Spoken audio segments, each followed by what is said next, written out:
Welcome to the Sports Watchdog Radio Show, hosted by Mason Kern. He keeps his nose to the ground to report on what's trending in professional and college sports, to inform, enlighten, and entertain. And now it's the Sports Watchdog. The Sports Watchdog, Mason Kern.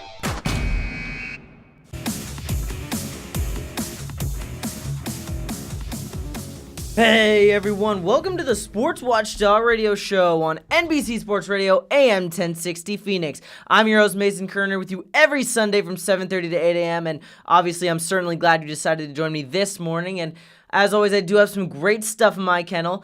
Today we'll be hearing from David Lane, the CEO of the sports predictions company ShooWin, as well as Christopher Howley, the Phoenix Magazine and YanksGoYard contributor, in his second appearance on the show, giving a post-MLB playoffs update and a free agency outlook.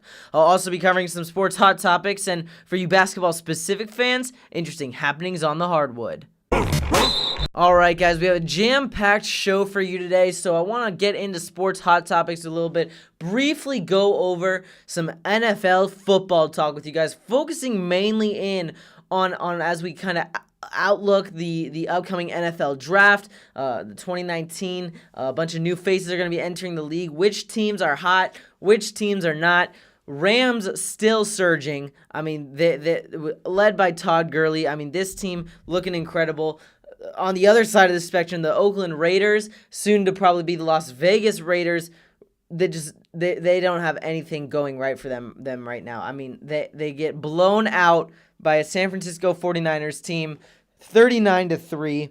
Don't even score a touchdown, get one measly field goal. And John Gruden, their $100 million head coach that they signed this past offseason, I mean, he's saying, stick with us, keep your confidence. I don't see, as a fan base, how you can see this team is going in the right direction. They trade Khalil Mack, they trade Amari Cooper. I mean, they stock up on some draft picks, but who knows if they're going to get the same production value that they were getting for those two players on their team who they traded away.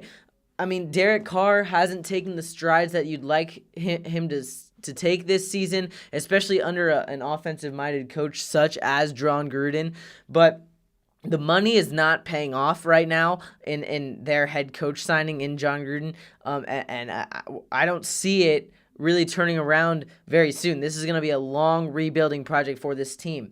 Also, on the rebuilding front, I mean, you look at the Detroit Lions, and they just traded away Golden Tate, one of their top wide receivers, who's been one of their mainstays on the offensive end in terms of production value and touchdowns and just total offense combined. I mean, he's been one of their more consistent threats, and they trade him away to last year's Super Bowl winners, the Philadelphia Eagles. So, and really the only thing they get back is a third-round draft pick. So hopefully they can figure out and kind of recoup and get something out of that pick. But Golden Tate, one of their most consistent, like I said, offensive threats, now on the Philadelphia Eagles, gonna be very interesting to see how he fits in and meshes with that organization. But that's all the time we have in Sports Hot Topics this week. I mean, a lot of other stuff going on in sports with UFC and other happenings as well. But, man, NFL really ramping up as we start to look toward the playoffs. But alright guys, don't go away. The Sports Watchdog Radio Show on NBC Sports Radio AM 1060 Phoenix will be right back after this commercial break. If you're losing your hair or notice that it's getting thinner, listen closely. You can do something about it without messy lotions or drugs. Now you can get clinically proven hair growth results at home with the Hair Max Laser. Hair Max delivers nourishing laser light energy to stimulate hair growth right at the roots. It's FDA cleared, recommended by doctors, and best of all, it has an amazing 93% success rate in clinical studies in both men and women, so you can be sure it works. Use it just 3 times a week and experience new hair growth, increased density, and healthier, fuller, more attractive hair in just weeks with a 5-month money-back guarantee. Now, for a limited time, save 15% on your HairMax order at hairmax.com. Type in code RADIO at checkout or call 1-800-9REGROW. That's hairmax.com, code RADIO, or 1-800-9REGROW. Experience real hair growth and save 15% with HairMax. Hey there and welcome back. You're listening to the Sports Watchdog Radio Show on NBC Sports Radio AM 1060 Phoenix.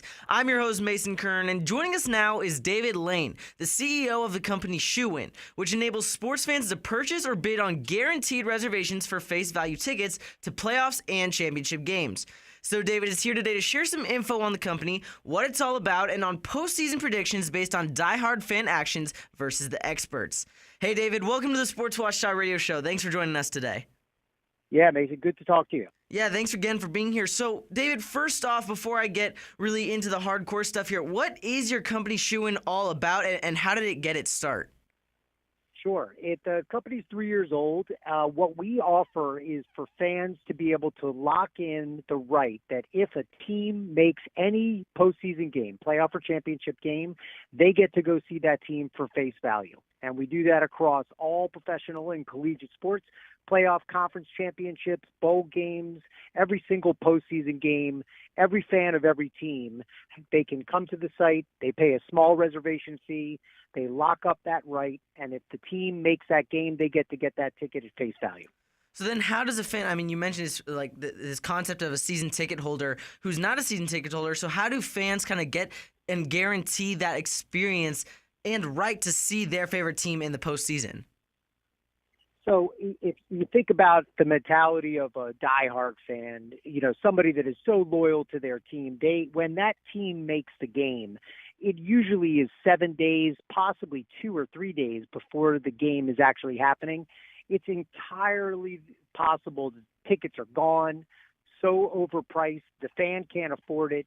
And so somebody that's looking to make sure that if their team is in that postseason, when they're on our site all year long, 11 months ahead of the game, they can pay a reservation fee which adjusts as the team wins or loses throughout the season.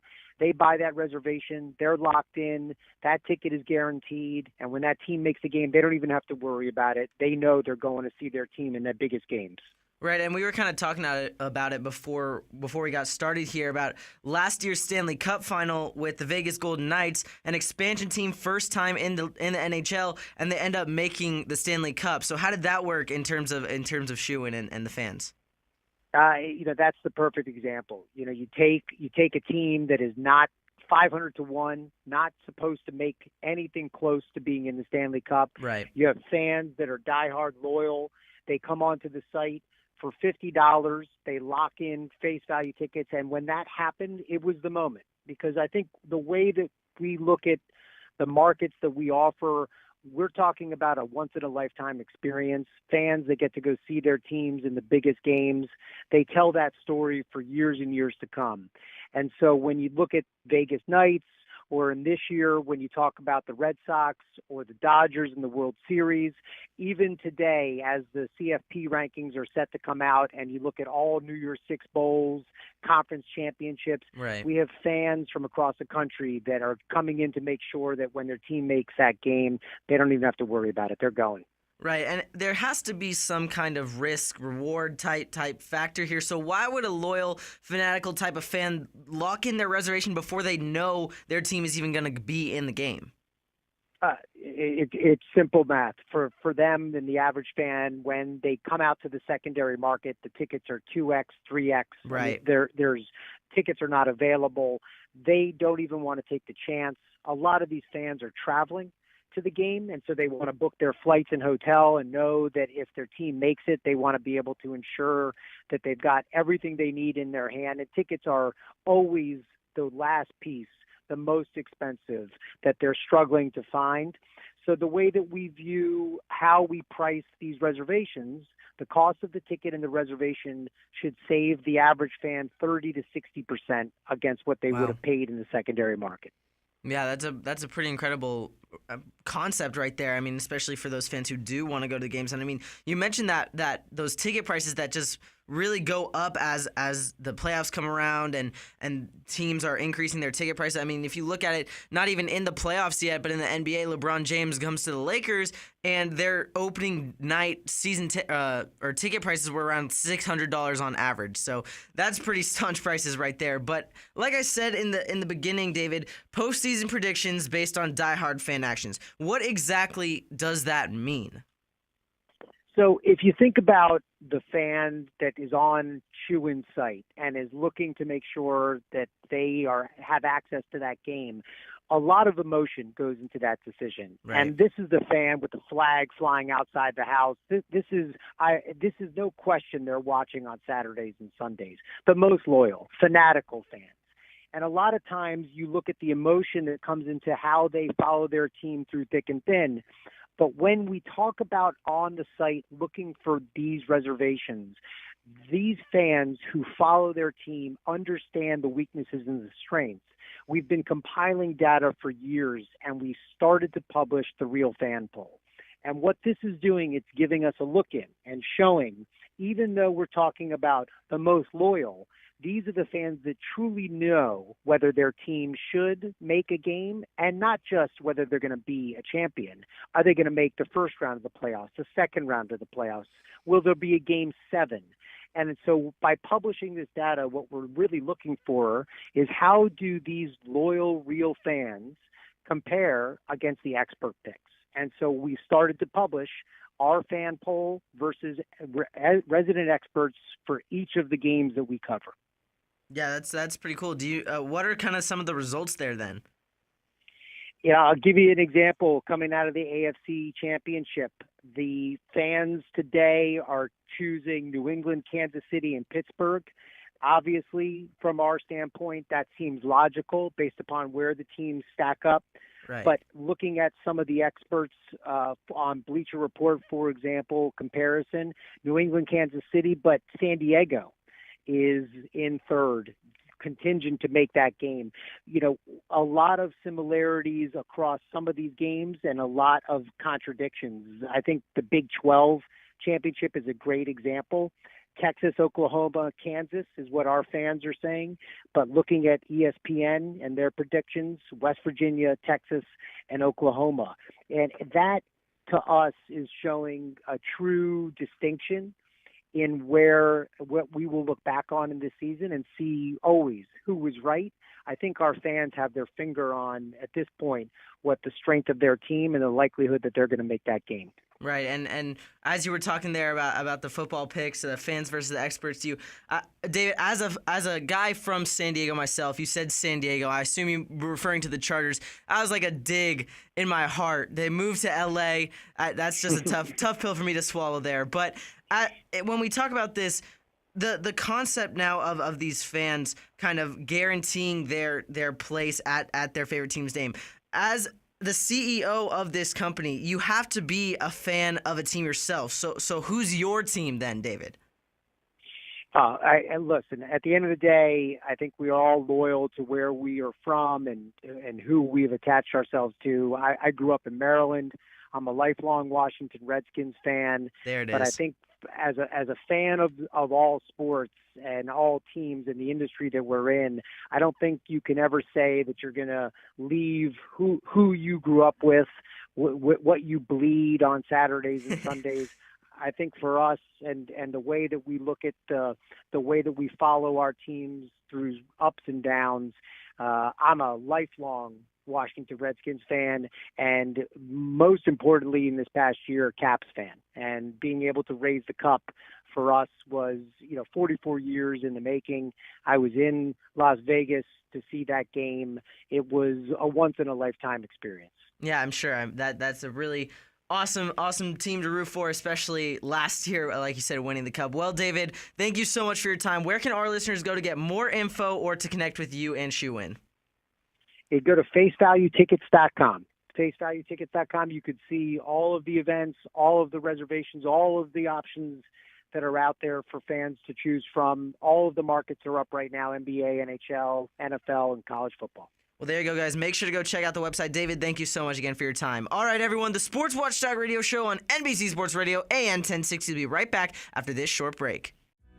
If If you're tired of hair falling flat, check out the npbeautiful.com flat iron by celebrity hairstylist David Babai, known for Kate Hudson's beachy waves. This sleek modern iron is curved, allowing for endless styling options like waves, flips, curls, and ringlets. Innovative rose gold vibrating plates heat up to 400 degrees, shuffling the hair back and forth to minimize tugging, slipping, or pulling. And 10% of net proceeds support pediatric cancer and animal welfare causes. Find it at npbeautiful.com.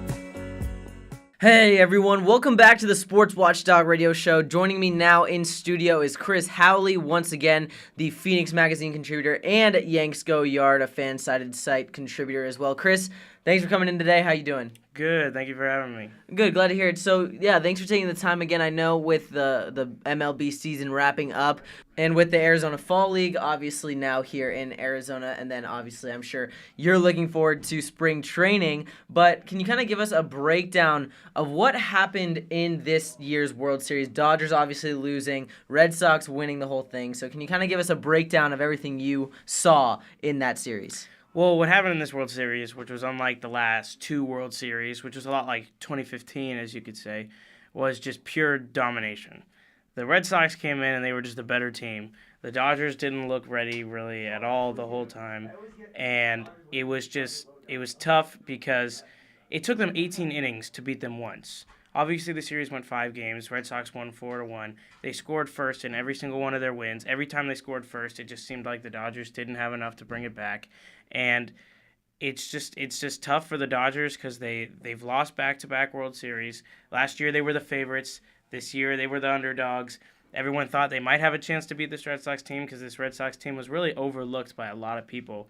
But the Red Sox just showed their dominance. And like I said, 18 innings to beat them once. And that just shows you how good of this Red Sox team is. It was just truly remarkable. And a lot of people, I feel like, had some pretty high hopes for this Red Sox team at the beginning of the season. They came out so hot.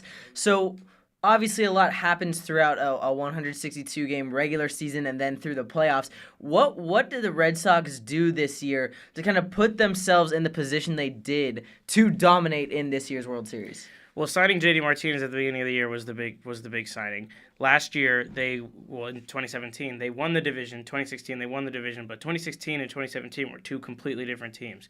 One had David Ortiz and one didn't. David Ortiz was that big power bat, that big designated hitter that they had in the middle of the lineup. 2017, they didn't have that, went into the playoffs and got dominated by the Astros. This year, they went out and got their big power bat to drive in runs for the guys that get on base, like Mookie Betts, Benintendi, Bogarts, all those guys. And it really paid off. They ended up scoring more.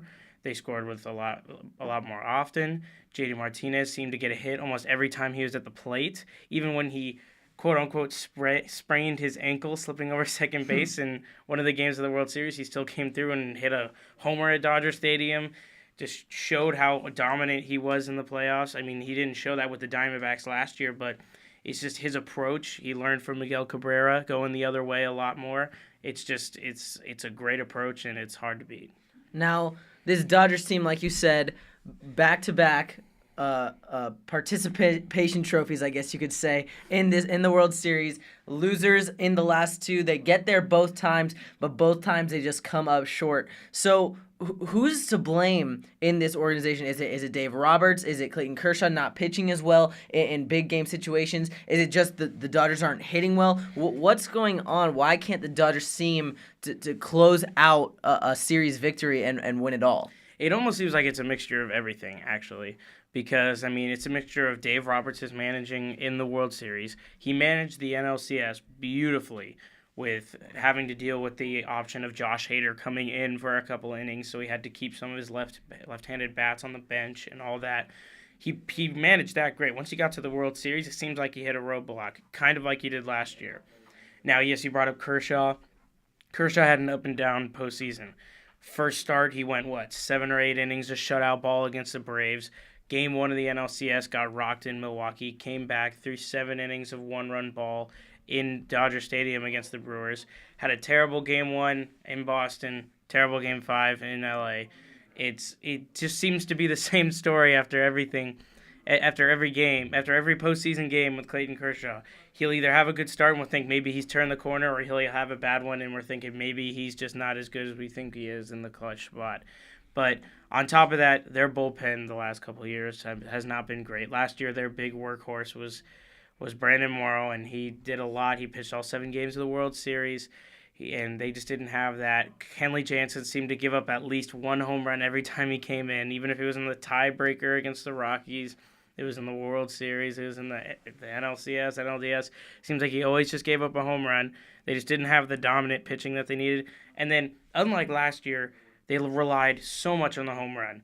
Most home runs in franchise history. They did not hit with runners in scoring position in this postseason very well at all, let alone the World Series. And they just relied too much on the home run, like they say. You can't live and die by the home run, and most often you'll die. You don't usually win. The top 10 teams in the history of baseball to have the most home runs in a season have never won the World Series. So it's just a proven fact, and that's what led to it. Now, I mean, you talk about the Dodgers bullpen and kind of their woes there. On the other side, though, the Red Sox, their pitching staff was doing really well, I feel like, this entire postseason, and especially in the World Series. I mean, multiple 100-mile-per-hour pitchers. So can you kind of highlight some of the positives from and kind of the contrast between the Dodgers' lack of bullpen help versus the Red Sox depth? Well, yeah, I mean, coming into this season, coming into the playoffs, coming into really every game you watch with the Red Sox, their biggest problem was their bullpen. They had the starters. They had Chris Sale, who's arguably the Cy Young. David Price is up and down, but you can usually rely on him. I mean, in the playoffs, it's a little differently. This postseason, he was incredible.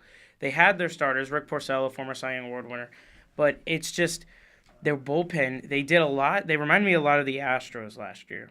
They used Nathan Eovaldi like the Astros used Lance McCullers and Charlie Martin last year. They were starters that came out of the pen, and they could have started games. They did start games in the playoffs. They could have started them if they wanted to. In the World Series, they decided not to start Eovaldi in any game. But they weren't afraid to use their starters as relievers. Price was used as a reliever. Sale was used as a reliever. Eovaldi, Porcello, all of it, their top 4 starters were used as relievers in the postseason. And I think that just shows you that maybe using more bullpen arms isn't as effective as using the guys that you've trusted all year, especially with their bullpen. Craig Kimbrell, yeah, it turned out he was kind of tipping pitches a little bit, and he wasn't pitching as well as he did in the regular season. He showed that he had control issues. They're going to have a big decision with him being a free agent this year, but it's just their bullpen stepped up. They used more to their bullpen with their starters. Eduardo Rodriguez was in there. They used it perfectly. Alex Cora managed the postseason as well as he could have. And I know we're getting into the offseason now, obviously into a pretty big free agency year. But before we kind of get into a little bit of a breakdown of the top free agents that are out there, can you give me a way too early MLB World Series prediction for next season? Well, we're going to be talking about free agency here in a few minutes.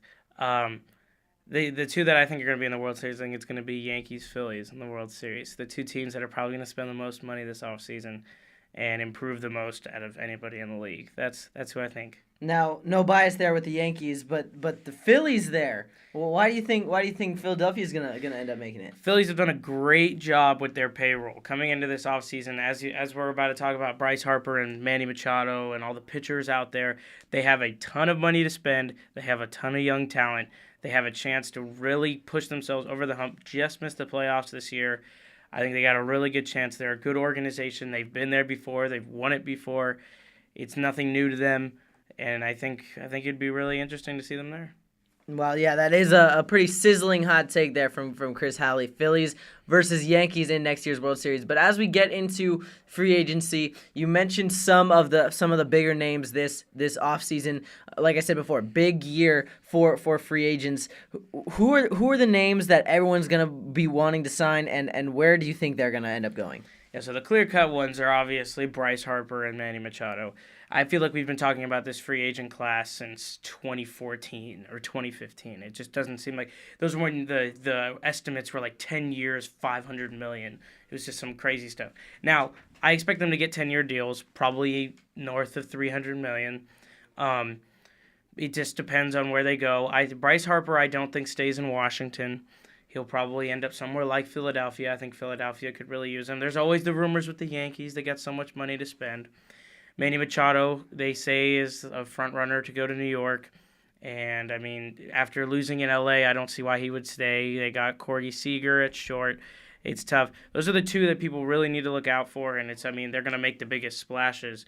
But for pitching-wise, the biggest names are easily going to be Patrick Corbin, Dallas Keuchel from the Houston Astros. Charlie Morton's a free agent this year. But a lot of left-handers, Gio Gonzalez, CC Sabathia, Jay Happ, a lot of lefties this offseason. It's definitely a stronger starting pitching free agent class than it was last year. It was pretty lackluster last year with headliners like Lance Lynn and Alex Cobb and Jake Odorizzi. It just wasn't as big. So this offseason is going to be pretty interesting for baseball fans. Well, there you hear it, folks. Chris Howley thinks it's going to be a Yankees versus Phillies matchup in next year's World Series, and he also thinks Bryce Harper is going to be a Philly as well. Well, Chris, thank you so much for your time. But don't go away, guys. The Sports Watchdog Radio Show on NBC Sports Radio, AM 1060 Phoenix. Will be right back after this short break. For singers looking for a fun, all-in-one wireless karaoke mic with a built-in mixer speaker and its own light show, Voco Pro's pop-up Oki microphone is for you. It connects to a smartphone or tablet via Bluetooth and accesses YouTube and numerous karaoke apps for hours of entertainment. An onboard MP3 player allows singers to perform recorded MP3 tracks. Its multicolored LED light with on-off switch will automatically dance to the beat of the music, adding visual excitement to any karaoke session. Find it at VocoPro.com. You ready to hoop it up? This is Happenings on the Hardwood. All right, guys. As always, at the end of the Sports Watchdog Radio Show, you're on NBC Sports Radio, AM 1060 Phoenix. We're going to pivot on over to the Hardwood, talk some hoops talk, and a lot going on in the NBA this past week. I mean, I got to start off with one of the hottest topics of discussion, Derrick Rose, reverting back to primetime MVP, Rookie of the Year form. Really nice to see him kind of bounce back and have a really, really productive game. Had 50 points, a career high this past week for the Minnesota Timberwolves. Obviously, he's kind of regressed in his NBA career after winning Rookie of the Year and then becoming the youngest ever recipient of the NBA MVP award. Had a bunch of knee injuries after that, meniscus, ACL, meniscus again. That has really hampered his success in the NBA, but really nice to see him kind of bounce back. He was really emotional after the game. Kind of seeing him get back to what he was before, explosiveness, knocking down jumpers, a three ball was falling. Everything seemed to be working for Derrick Rose in that game. Really nice to see him, just like I said, kind of revert back to kind of a primetime D Rose type form. But another character, guy, player who just torched the league this week was Klay Thompson. I mean, he had a 50-point game as well on only 56 dribbles. This man is actually insane. The Warriors' ball movement, incredible to be able to open up guys. I mean, it's literally like the Warriors sit in the locker room before the game and say, all right, which one of us is scoring 50 tonight? Because no matter what teams do, lock down Steph, lock down Kevin Durant, lock down DeMarcus Cousins. Okay, well then you got Draymond Green and Klay Thompson who are gonna light it up. Okay, so you lock down Draymond and Klay, and then guess what? DeMarcus goes off, and then guess what? Steph can go off too. Kevin Durant. It's a team full of all-stars, 5 all-stars, and a lot of people are saying it's ruining the NBA. But I mean, reports coming out this week that DeMarcus Cousins, Steve Kerr literally said, we're not going to have the money to sign this guy next year. So we want to win a championship this year, want to get him a ring, want to get us another ring, and then he'll probably have to leave after this season, and he knows that. Well, Anthony Davis now comes out on the Pelicans and says, hey, we'd love to have him back in New Orleans. I mean, and who wouldn't want to have Boogie's services? He got injured last year, and Achilles, I believe, and that ruined his season. And then nobody, I guess, wants to sign him. So that's why he takes a deal cut and goes to the Warriors. I mean, nobody's really saying ring chasing like they were for Kevin Durant, but there are, obviously hints of that as well. But, the NBA this week, the Lakers, you guys know I'm always going to talk about them. They have a lead over the Dallas Mavericks, and they only win the game by 1 point. The clutch factor has just really not been there so far this season. Luke Walton is taking a lot of heat right now, not just from fans, but within the organization as well. Adrian Wojnarowski just came out a little while ago, a few days ago, and was talking about how Magic Johnson had a pretty stern conversation with him about how he's running the team, how he's coaching, what decisions he's making. And LeBron earlier this season against San Antonio missed 2 clutch free throws. Patrick Mills comes down the other end and hits the inevitable game winner. And now LeBron's also missing free throws towards the end of this Mavericks game, and they almost lose. They win by 1, they escape, but they almost lose. But then the Lakers come out and beat a good Denver Nuggets team. So they're trying to find their identity. Lots going on in the NBA. So many different storylines, but running out of time here on the Sports Watchdog Radio Show. Always love having you guys hit me up on social media. Keep that up, and stay tuned next week for more updates from the Lakers. You all know I'm going to talk about them a whole lot, and on what else is happening on the Hardwood as well. Stay tuned for more. Well, that's a wrap, everyone. Anybody wanting to connect with me, the Sports Watchdog, on Twitter can do so at @SportsWatchdog, and on Instagram, Facebook, and YouTube as well at The Sports Watchdog. So until next time, keep your eye on the ball.